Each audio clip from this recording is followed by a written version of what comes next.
Hi guys! So for today's vlog, alam niyo ba English na to? A. Grapes. B. Ubas. C.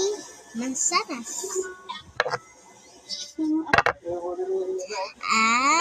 Ba't may exam po kayo? Hindi mo alam yung ano na ito, yung English. Tanungin mo sa akin mag-message.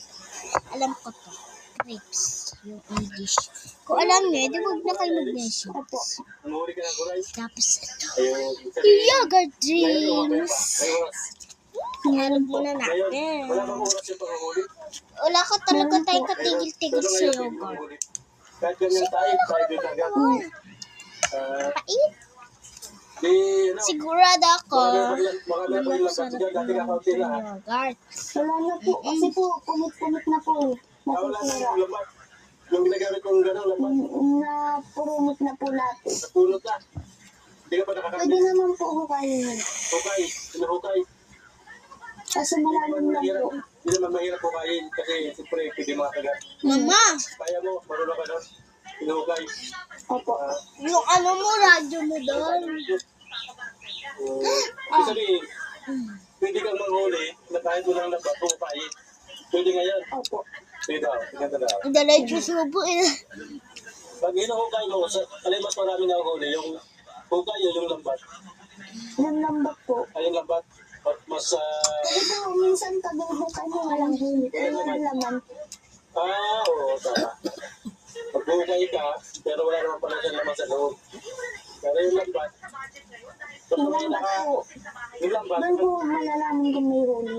may naman sa lambat. Kapag tinagalan yung lambat, sabi meron. Yeah.